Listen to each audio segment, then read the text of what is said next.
this is my collection of actual headlines from scientific articles. So this is just to try to bring back some sort of respect for the science community, because lots of people think we are very boring people sitting with a white lab coat and don't care about humor. So the following are actual articles, headlines. The unsuccessful self-treatment of a case of writer's block. Yes, that's a great paper. Second paper. You probably think this paper is about you. A narcissist perception of their personality and reputation. Carbon monoxide, to boldly go where no has gone before. I like that one. The next one's a personal favorite of mine. This is about nanoparticles and nanoparticle technology. And there are two types of building up. There is top-down and bottom-up fabrication. So this paper is combining top-down and bottom-up nanofabrication for constructing nanoparticle-based services. The conquest of Middle Earth. I like it, yes. And the last one, this is the hidden diversity of dimorphic fungal pathogens. Fantastic yeasts and where to find them. Well, with that, let's get it going. Now, I have a small surprise for you, not in the schedule, and thanks to Karthik and the rest of the group, I have been allowed to do this. Some of you here, I know a couple of you know that I do a stand-up comedy science series, where I infuse stand-up comedy, scientific facts, and history to do a talk called Historically Speaking. I've done it across the country in a couple of places, and today I've been given an opportunity to give you a crash course, short one. Thank you. So we managed to squeeze some. I saw that all of you finished off the lunch really fast yesterday, and we're just sitting around. So today, 1:20? What? Yeah. Around 1:20. From 12:50 to 1:20 is lunch. From 12:50 to 1:20 is lunch. So make sure you're here by 1:20, and I will be doing the stand-up comedy series from here. And the topic is how a computer put 2 feet on a tall mountain. So that's the punchline. Let's see how I get there. So that's your first thing. So make sure you're here, have a quick lunch. I should also make sure that I have a quick lunch and come. So thank you for that. With all that behind us, let's go to our first panel of the day. A journalist walks into a museum sourcing from archives, exhibitions, collections, et al. Right. And may I ask on stage the moderator, Karthik. Hi, nice to have you on board. And Aditi Ghosh, Parvati, and Manash Bagchi. Please come on stage.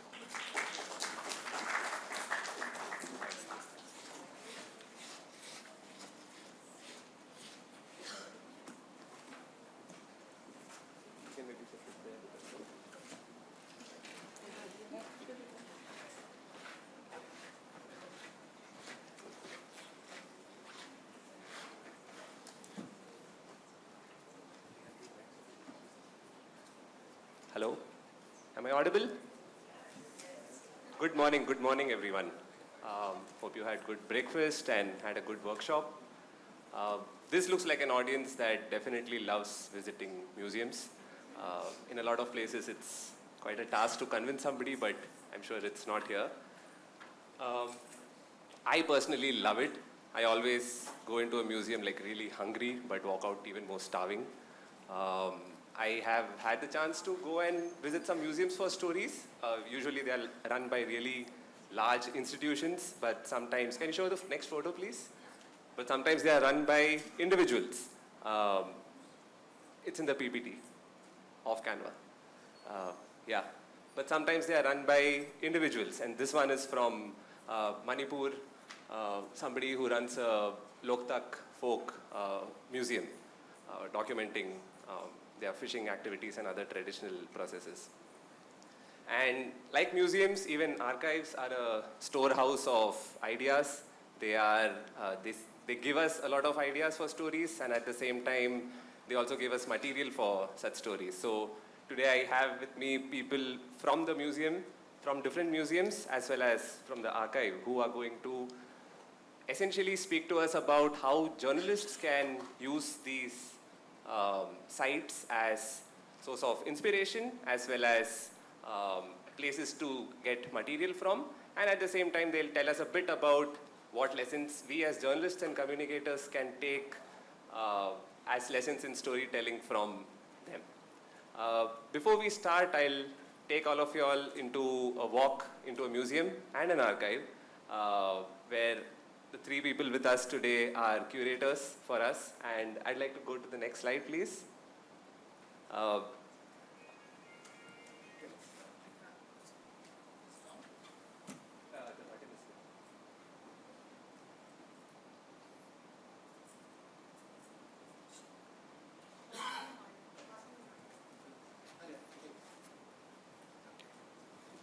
Yeah, please tell me, what do you Can you tell us about the object that you have shared? Well, even though I work in a museum that is not really an object-centered museum, I work in the National Council of Science Museums, which has specialized the interactive science museums all over the country.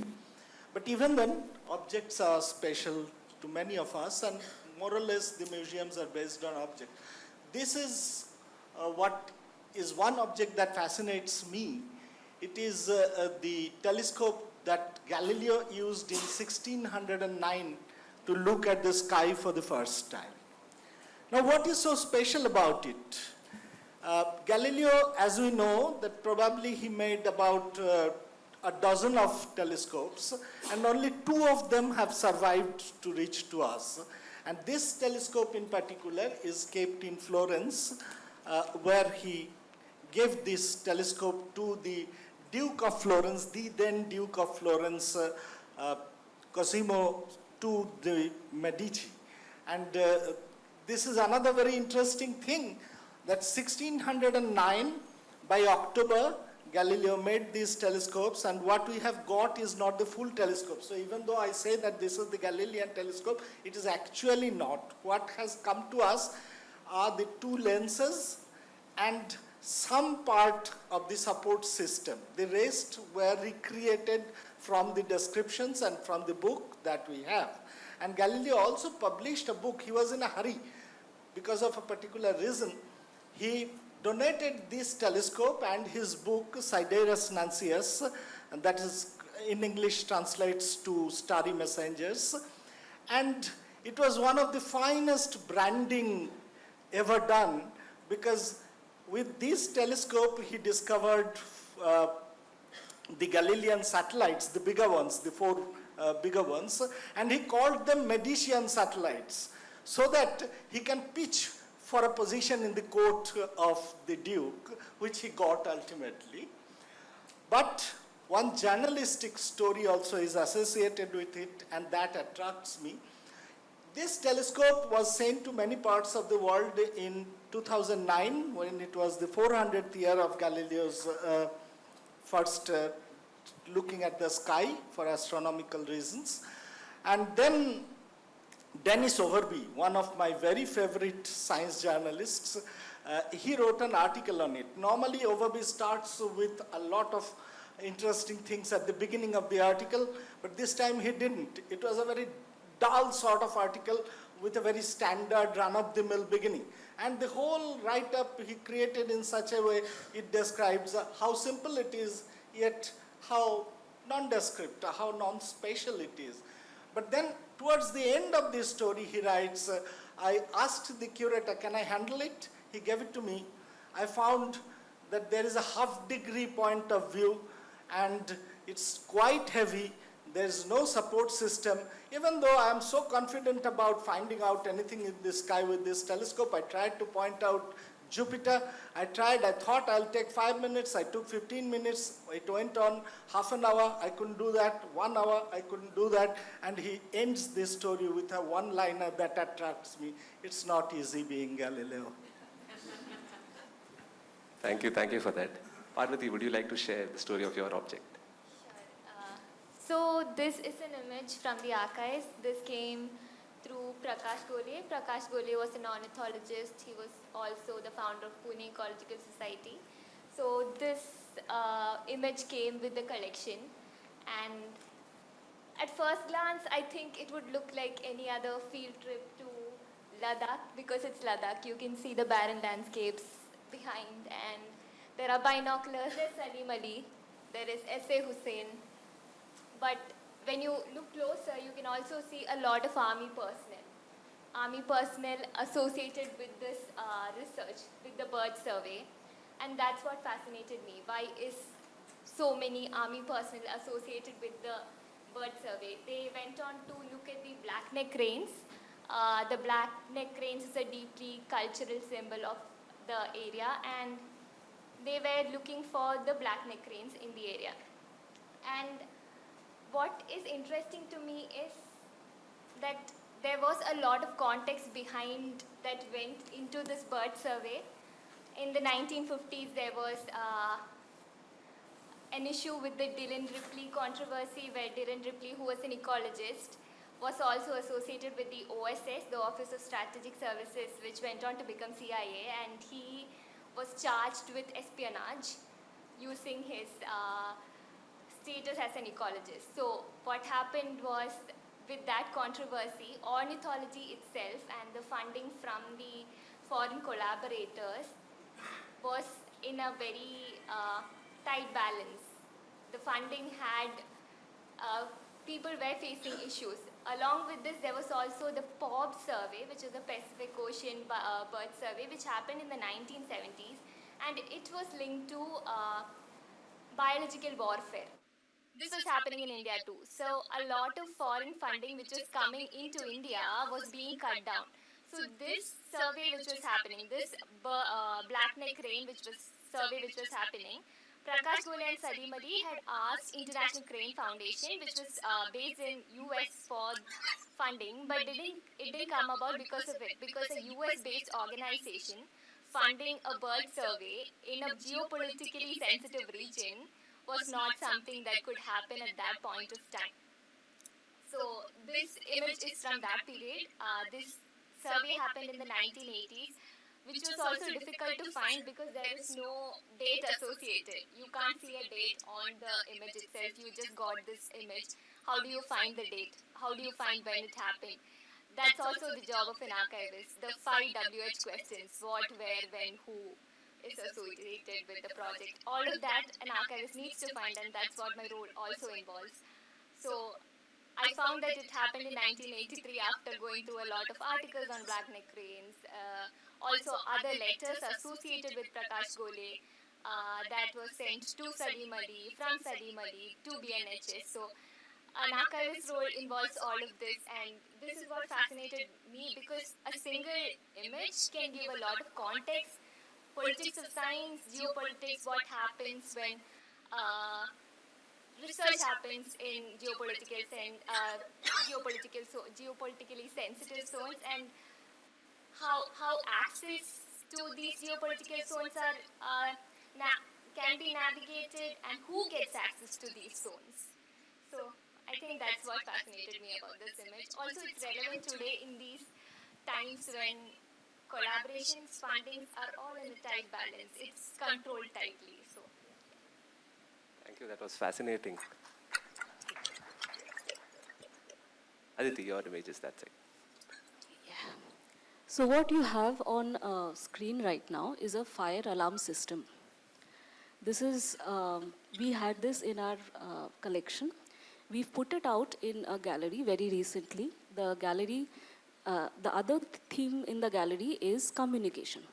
So what is a fire alarm system doing in a communication technologies gallery, evolution of communication technologies?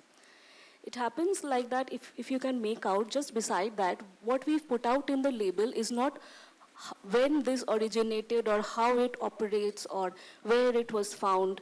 What we put up beside that is a tweet which was put out by the Boston Fire Department. Now what happened in 2018 December is there was a fire outage in some location, and that day 911 was not working. These fire alarm systems, they have been around the 1850s, they have been in Boston, and they have been maintained by the Boston Fire Department, and even the people at Boston did not know that. So that day when 911 was not working, one small boy from the neighborhood comes in, just intuitively, because there's a fire in the vicinity, he intuitively presses a button there. The nearby fire department is alerted. They come out, put out the fire, and the next day they put out this tweet. It says that there was this fire incident that day. Thanks to the system which has been in place since 1852, that's the exact date they put out there were no casualties.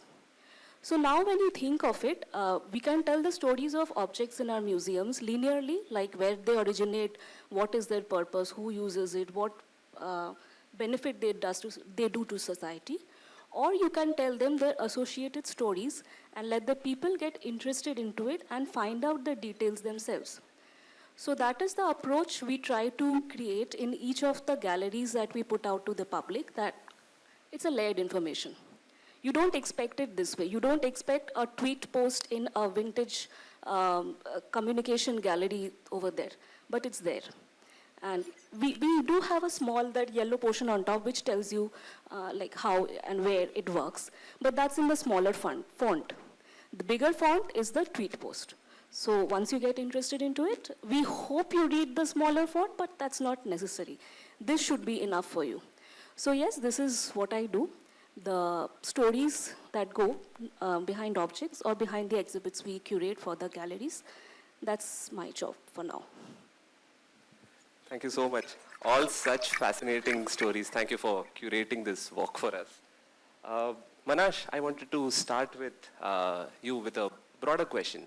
I wanted to understand whether we can see museums, usually they show objects from the past or stories from the past, but can they be seen as mirrors that reflect current science?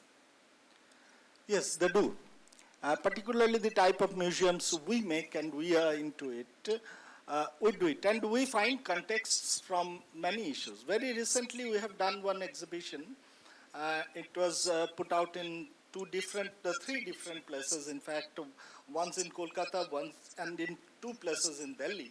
What it is all about? We tried to create one exhibition that will not look like the traditional standard exhibition where a lot of resources are required. The frameworks, the artistry, the materials and all that, that we didn't do this time. What we did, we created one exhibition completely out of the honeycomb paper boards. And why did we do so? Because the subject of the exhibition, we took 2 things. Actually, it started when I went to watch the film Oppenheimer. And I found that the dramatization is beautiful, but its actual scientific content lacks quite a lot. And it's very fast. So within a very short time, you see a lot of characters coming in and going out with a lots of reference to their roles in the whole project. If you are not a physics student, it's very difficult to follow what is happening, because most of the characters, they came and went out very fast. So we wanted to create a kind of supplement. It's very contemporary, right? At that time it was. But while doing so, while researching on this subject, another line came to us. We found that when the nuclear project started in US, from the very beginning, the idea was weaponization. We want something so that we can prevent Germany from doing havoc otherwise. So that was the main idea. But at the same time, close to 1941-42, after just before the war started, Vava returns, Saravai returns, and they are not being able to go back to their places of research, respective places of research. So they are coming to India and thinking to do something, and nation building catches with them. So they are deciding that we also may start one nuclear project, and that project will not be targeted towards weaponization. It will work for the peaceful use of the nuclear power. And very interestingly, 2 things relate to each other. When Oppenheimer had to sell the idea of the atomic bomb, he presented it this way, that traditional warfare will go on for another 2 years or 3 years, so this many people will die, and any war doesn't stop until the time when one side is shocked or both the sides are shocked, and in no war actually anybody wins. It is both sides which will get defeated. So you need to stop it with a shocker, and that shocker, let the bomb be the shocker. So he sold it. He sold it this way that the bomb will be the guarantee for the peace. He called it a peaceful explosion. Now, which is an oxymoron perhaps. At the same time, when this happened in India, we also coined the term the peaceful explosion because we wanted peace to happen. Our geopolitical condition drove us into this situation. So we also adopted. We thought that we'll create two exhibitions in one exhibition. We'll show that two different conditions, two different approaches, but the result is that we both had to be nuclear. So it is that way the contemporary themes come, and in many other places I can go on for eternity, but I should stop here. Thank you so much for sharing that. Is this an ongoing exhibit, by the way? It is there in Delhi. It is still going on. It was inaugurated last year. It's Okay. going on still. Okay, thank you. Parvati, I wanted to ask you the next question. Archives, I've stepped into an archive just twice in my career, and it's a maze. What would you say is the right approach for a journalist or a communicator who are not researchers by practice to approach an archive and utilize it? I do understand the archives can be a maze, a labyrinth. You would expect someone to give you a torch, a map, so that you can actually go through it because it's full of boxes, dusty old boxes, possibly, which needs to be skimmed through to find the material. But also, I work at the archives at NCBS. It's a history of science archive, history of science of contemporary India archive, and we have a website which you can find at catalog.archives.ncbs.res.in, and there is a search engine. So, if you come with an idea, a keyword, a question, it becomes easier for one to put in the question or the keyword and find resources related to the question that you're asking. But also, if you are coming with a blank mind, which is also fine, you can find a lot of different stories, but these might be rabbit holes, and you have to choose which rabbit hole you have to go down on.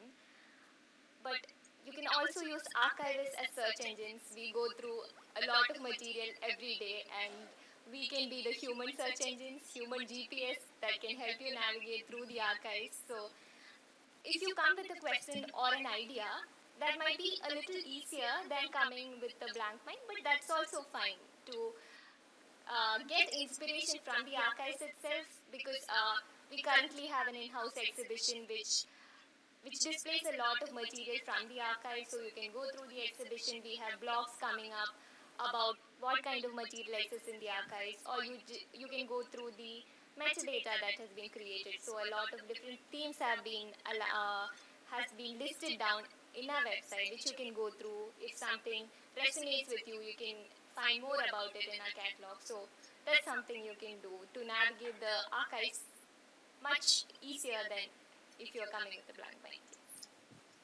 I have a very quick connection to it. Yes.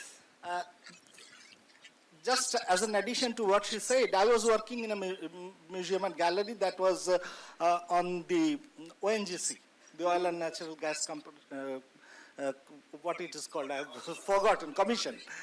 Anyway, so there I was going through their archive. We were creating this gallery where the technology of oil exploration and oil production, everything was being discussed. But I wanted to end the gallery with some human element in it, and I was not getting it anywhere. So I went to their archive and I searched whether some experiences chronicled there by their own people. And I found a diary. And in that diary I got a very small entry, not that always it is something big, but it's interesting to me at least, because that diary was the diary written by a technician. And he said that not every day you feel proud of yourself. And when I look into the mirror, I don't find a very proud man, rather a tired one I look into. But today, I was returning from my duty on an offshore board, and I smelt some fire. So I thought, what's it? It was not very strong, so I ignored it. I passed by. And then I returned. Should I look into it? A fire in the offshore platform can be huge, can be dangerous. But I couldn't get anything. I went off. And again I returned because it was not going out of my mind. And then I found out that in a very remote corner there is a very small space where a fire has just started.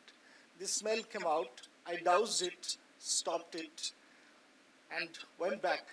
But today evening, when I looked into the mirror, I found a proud man. It was not very big. It didn't catch the headlines. But even then, for me, it's a personal headline. I did contribute today. That was beautiful.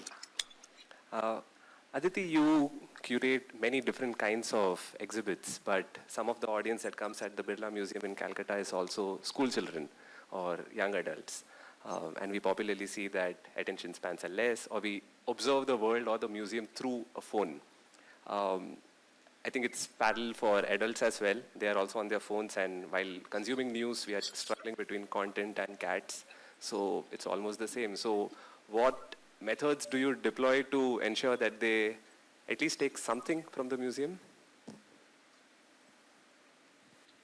So what we try to put in together is a healthy mix of, it's an amalgamation of arts, of digital interactives, and data visualization, but it's served in a rather non-expectant package.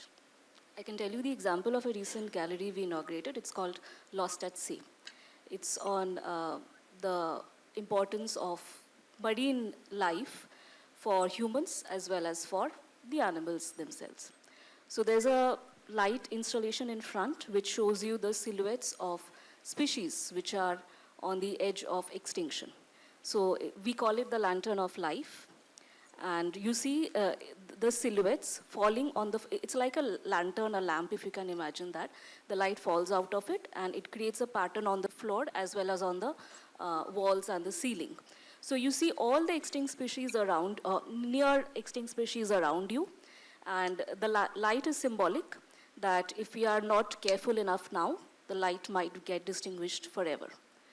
So that's bringing in the arts into the species we referred to was from the the red list that we have of the species, IUCN red list. So instead of putting out the red list that this is the list of extinct species, we show it to you like that, because we say that if you want to care for a place, you need to experience it. And this is the best way I could make you experience that. Then there's a digital interactive AR-based sea floor beach we are creating where the waves are coming in. And you have an environmental message which is being written out on the sand over there. And it's being washed out by the next wave. So we have people putting out, like taking off their shoes to walk on that. It's just a light display. It's just a projection on a normal floor. But we have adults taking out their shoes to walk on that. And the children are like just rolling out over there on a vinyl floor, which just has a projection. But because they are linking it to a actual sea beach. So the message is there. If you want, you can take that back. Otherwise, you experience the sea over there and be conscious about how fragile that still remains. Data visualization, I could have told you that this is the amount of economical value of the services that the ocean gives us. Instead of that, we put in an actual bill that comes out of a thermal printer. It's like a 10 feet long bill, and it tells you the value of the ocean services. We source them from the World Economic Forum, which tells you gives you the actual data over there. But the data is up till 2020, and there's a projection up till 2050 that the value will increase 4 times. So currently, the ocean services are worth around 2.6 trillion US dollars. So we say that if the ocean, what's the ocean worth? That's the question we put forward in that bill. And we say that if the ocean were to ever raise a bill to humanity, that would be the amount. But that's a 2020 bill, okay? So 2050 bill is coming, still coming. And even with that bill, that will equal the 8th largest economy in the world. That's, I think, greater than even the economy of China. I'm sorry, not China, Canada. China is the first one over there. Too much to go over there. But it's the 8th largest economy, only the oceans around the world. If the oceans were a country, it would be the 8th largest one. So data visualizations, you put in through that. So yeah, you can have your cats, but I think this will also land the information a little bit. And if you're still interested, we have the corresponding data to it. Go for it, right? I love it that there's so much thought that goes into catering to different kinds of individuals even amongst a crowd. I think the same lessons apply for journalists. It's not one beast that you're trying to address. I'd like to come to you next. I know that there are a lot of ethical and technical considerations that you take while building an archive and cataloging it. So what are these parameters that journalists should be aware of when they are either speaking to you, an archivist, or either using one themselves? So the first thing to keep in mind is that we are an open access archive and not an open use archive. So anything that is available as a digital object on our website can be looked at, but before using it, there are copyright issues that has to be kept in mind. So we get material from the donor, and the donor gives us the license to republish or reuse it for educational purposes. And these are only the material that the donor owns and not the material that he has collected over the years, which we also keep due to its intrinsic value for an archive. But these are material that if a journalist is using, has to seek copyright permission from the person who holds the copyright. This is one of the things that we outline first when someone comes into the archive and someone asks for use of the archive. We have a material use form which one has to fill in to see what kind of permissions that we can give as an archive. The second thing is the care principles. Care principles are used when one is working with indigenous data in an archive. CARE is an acronym. It includes collective benefit, access, responsibility, and ethics. So when someone is working with indigenous community data, it needs to be told that there needs to be collective benefit. It's not just for the benefit of the archives or the person working with the indigenous data, but the benefit should be socially, culturally, and economically. There should be benefit for the indigenous community. There should be access. The data that has been stored in the archives should be able to be accessed by the community themselves anytime that they want. There should be authority to control. That is, they should be the ones deciding what needs to be kept in the archive, what shouldn't be kept in the archive. For example, we have material in the Leslie Coleman collection. Leslie Coleman was a colonial entomologist, and he has data related to Sholiga communities. And for us to keep this data, we also need permission from the Sholiga community because these are their data. So what we do is we get in touch with the community, ask stakeholders of the community to come in and look at the material that is present in the archive. If they are okay with it going public, or if they are not. For example, there are some pictures that they don't want to be out. They don't want the public to see these data. So that is something that needs to be kept in mind. There should be ethics. So care principles are something that anyone who is archiving the documents and also working with the documents, using the documents like journalists or researchers needs to keep in mind when using the data. That's a lot of complexity that you're tackling while even sourcing that primary information and gathering. Interesting. Manash, I'd like to come to you for the next question. A lot of museums, at least that I have seen in India, tends to celebrate success and take people to a hero level. But there's little recording of failures, and that reflects in public consciousness as well. So why do you think, firstly, that's important, and how can we go about doing it as, if I think of all of us collectively as storytellers? Well, that's a very interesting question, and you touch around of, I have long cherished desire to create a museum of failures. that is fascinating. In fact, failure is an orphan, we all know, and failure is always discounted. But failure has a different dimension in physics, and in science in particular. I'm sorry for saying physics because that's my discipline, so I keep on going there. Anyway, I'll give you a very small example. We all have preconceived notions, and that is one of the major reasons of having failure, particularly in science. It happens. I can give you n number of examples. Now, Johannes Kepler, he had a model in his mind, and it was geocentric and not heliocentric. So he was looking for the data that can corroborate his own theory. And he was trying, he was not getting the data. And one interesting take, I can tell you that Kepler's life has got a lot of similarity with the story of Hamlet. Because Kepler got the data from Tycho Brahe, and Tycho Brahe was the royal astronomer, and he had a relation with the queen of that palace, and he was killed by poisoning. So a lot of complications. And Tycho was not ready to share the data with Kepler. He was assistant of Tycho, but Tycho never gave him the access. But even then, when he got it, he made a fabulous analysis, and he found that his theories are all wrong. What he had, his hypothesis is incorrect. It's a huge failure. He tried it once more, and it was a failure.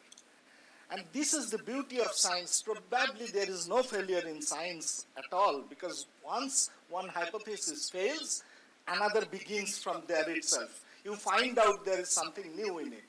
So what he did is, he jettisoned his own theory, own hypothesis, and started creating it afresh as it comes out from the data.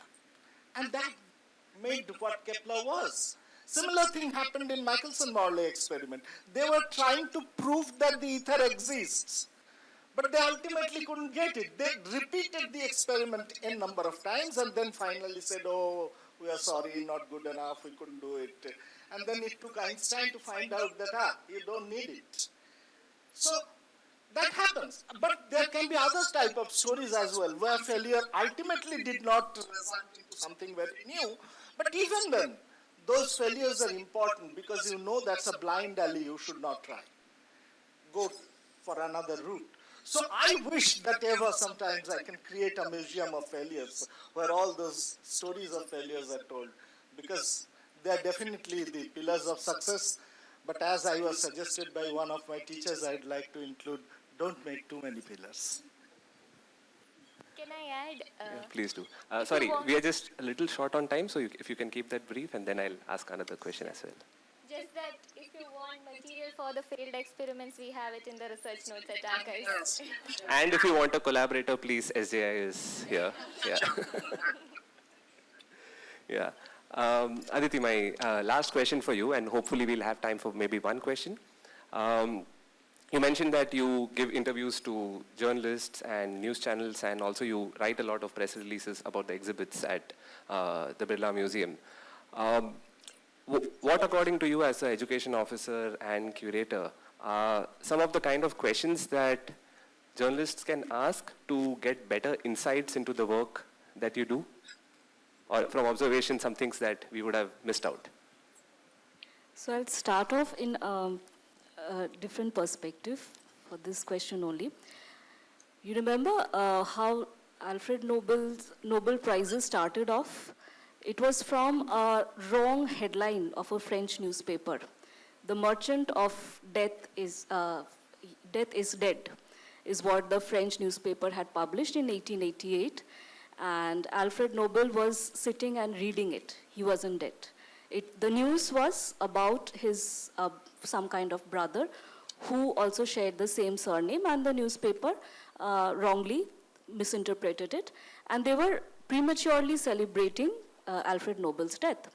So starting off from this point, Alfred Nobel changes his direction, and he thinks that there should be something left for humanity, for him to remember, except what he has been known as to be the Merchant of Death, and from there starts the Nobel Prizes themselves. So we also, every year when the Nobel Prizes come out, we put out some kind of an exhibition trying to highlight that year's Nobels, along with a little bit of general information that is true for the Nobels, maybe that year, maybe across the period that the Nobels are given out. So like Nobel Prizes, they make you an instant overnight success. People don't know you the night before, and then they are all searching for you on the internet with your name, with everything. We go a little bit deeper. So we've had questions on some times that, is it only the people of one nationality or one continent that wins? Is it only particular labs that win, or is it only particular subjects that are given out? So those are the questions that keep us thinking, and that is what we would also expect the journalists to question us, so that yes, we are portraying the Nobel Prizes, that's easy. That's the easy part of the job. But going into again the data analysis of the prizes from the 1901s, and then finding out the rules and exceptions there, finding out the gender disparity, or even the subject, if there's an anomaly in the subjects, because we found out that now in chemistry, about 50% of the prizes in chemistry are also going to the biological sciences. So taking these questions, taking the cue of some of questions like this, we had put out an exhibition. We called it How to Win a Nobel. We called it Nobel Worthy. And the people, the stalwarts we invited to perhaps put out a public lecture on the same topic, many of them wrote back that if I knew how to win a Nobel, I would have won it by now. So I'm not the person for it. But yeah, we got some reviews on that. And those trends, that is very interesting, that this 50% chance of biology prizes, biology people winning chemistry prizes, is how we put them out is, if you are looking for which subject to study so that you win a Nobel Prize, study biology, because biology is yours, and also you have a 50% more chance from chemistry. So it's a lighter way to put it, but that is data backed. So we don't want to trivialize the data, and we don't want reporters to do that as well. You put out the headlines, fine, just like this. Merchant of Debt is dead, shouldn't be the headline that you're putting out. Make it science-backed, make it fact-based, so that you tell the exact story that we wanted to share.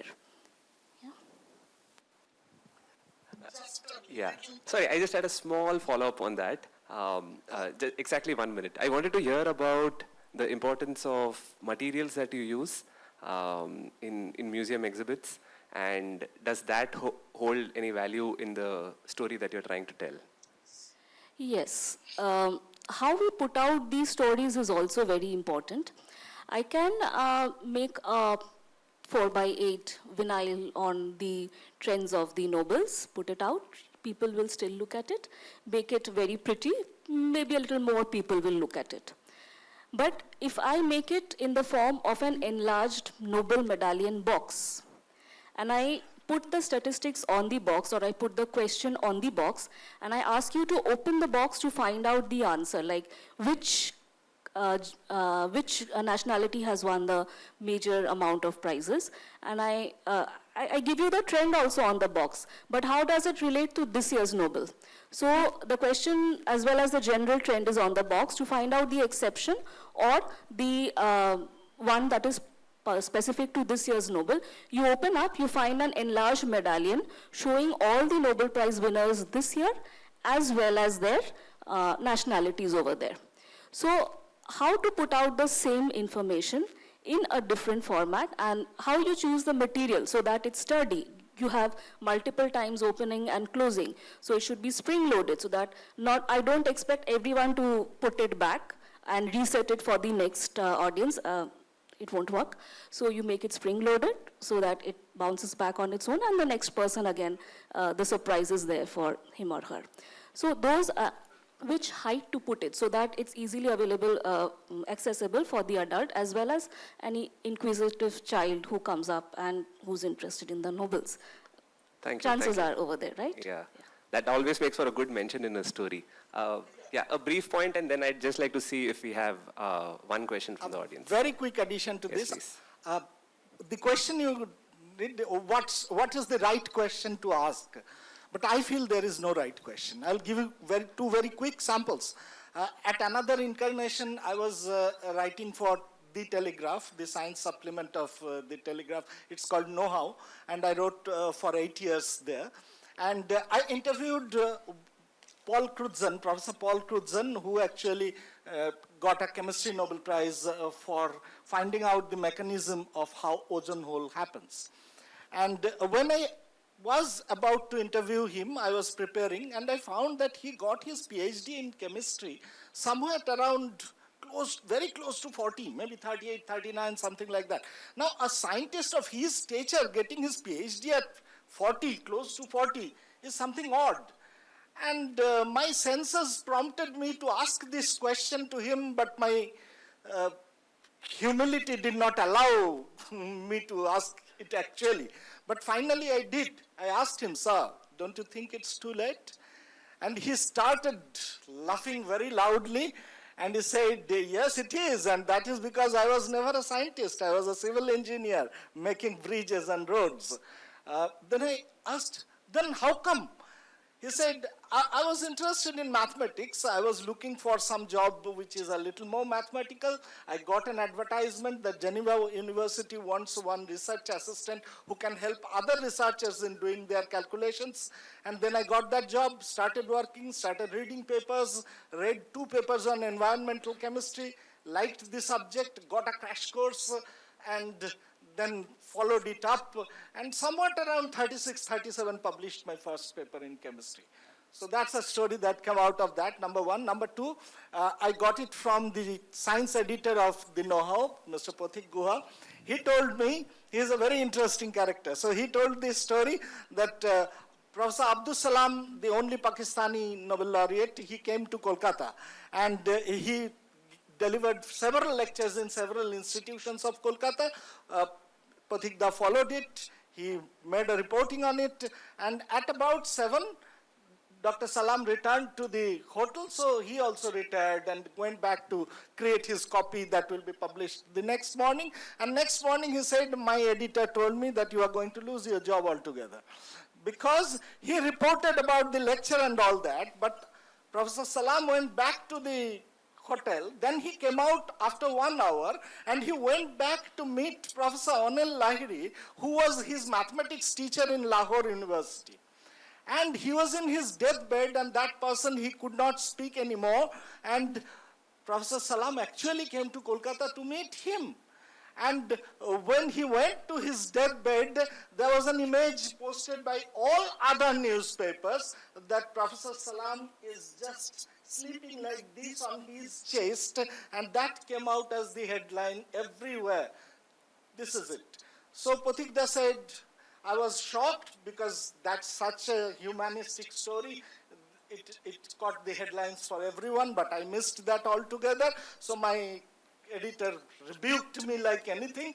But after 4 years, I was going to Mumbai in a flight, and the person who sat beside me was the science editor of New York Times. And we had a little conversation about science writing, and this man asked me, "Oh, you are Pathik Guha, who wrote that article on Salam." And actually he wrote this article, and at the end he wrote something. I'll tell you about this. And he said, I was quite elated that science editor of New York Times knows me. And then he said, "You should have been sacked for that article, you know. You kept me waiting 7,500 words, and then finally you came up with your punchline, Salam, Salam." It should have been the headline.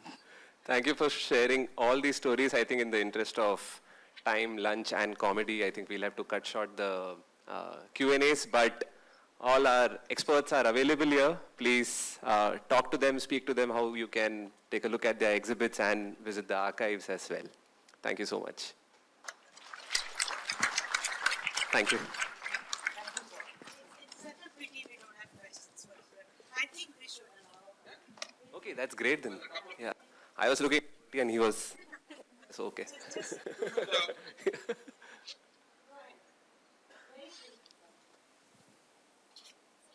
Insightful session. Thank you. As journalists and communicators are, moving towards the digitized options, the digitized ways, I was wondering what is happening to, the physical, cultural, emotional context that's associated with real, tangible objects that we kept in the museum. So, how is their story sort of changing? Would you like to ask the specifics? Okay. So this vintage voice, that exhibit that you saw, we had around 75 exhibits in our collection put out over there. And instead of classifying them by time or period, we classified them by the nature of their use. So we had a lot of telephones, we had a lot of teleprinters, gramophones, radios, and post office related things. Now how do you put that together? Linearly, we can do that. We went the other way. We sectioned it off by the usage or the nature of the requirement at that time. Because, and we captioned it like communication has always been an action, but it's also a matter of choice. So how you want to take your message further? Is you want it loud, you want it fast, you want it in real time, you want it secure. So that is how we classified the objects now. Transmit was a section we dedicated to all of the teleprinters and that we had in our collection. Tether is what we call the section where we sectioned off the telephones together.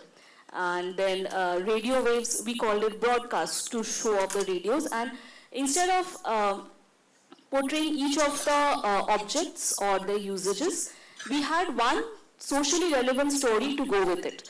Like in the communications of the radio section, we put out the story of the Titanic. Its sinking was actually captured by one of the survivors who survived because the SOS was sent out from the Titanic before sinking, and nearby the Carpathia ship was there to receive it. It comes back, receives around 700 survivors and 300 bodies. So one of those survivors goes back and paints out the entire picture of the stages of sinking of the Titanic. And because of that wireless technology that existed at that time, we had a few survivors and we know the account of how the Titanic had sunk. So one socially relevant story to go with the object, and if that entices you, if that gets your attention, you are free to go through the other objects and maybe look at it. Because we believe that not everyone will be willing to look at vintage artifacts, but they'll be there for the story. We put out frescoes from post offices that were at that time. If that gets your attention, stamp collection, we had around 200 stamps in our collection. They were just pasted on I'll be quick about this. They were just pasted on a graph sheet, 10 of them, 20 sheets we had in our collection.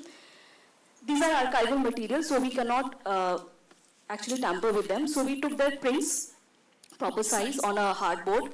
We punched out each of the stamps with a pin so that the rough edge of taking out that stamp comes out. And that has been set up in an anamorphic image to represent the @ symbol. And we captioned this exhibit, "You've Got Mail." Because mail was what the stamps were indicating, and now we have that @ symbol.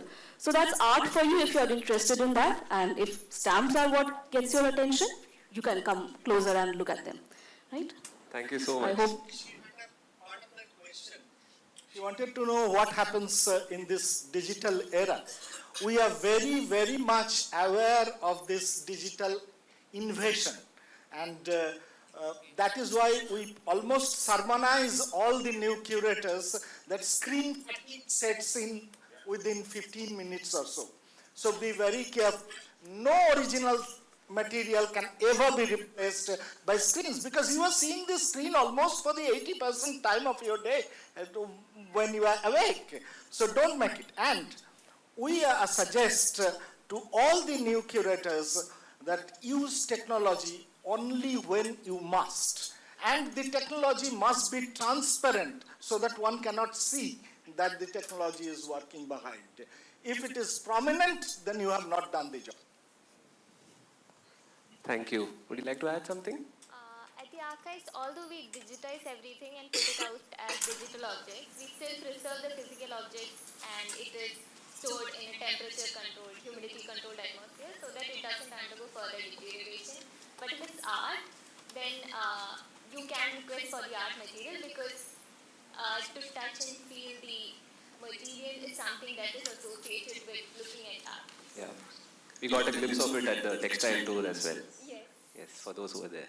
Thank you so much for sharing all these stories and taking us down for another virtual tour.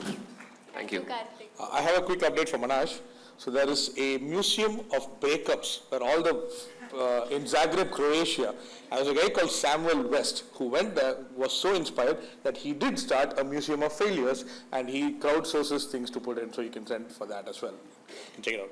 Thank Also, you. a personal story, I have had the honor and pleasure of doing a quiz for the NCBS archives, and I spent a whole day, but the most moving thing there was going through Obaid Siddiqui's diary and seeing his notes and how excited he was. I had goosebumps the whole day. So thanks. It was a great time.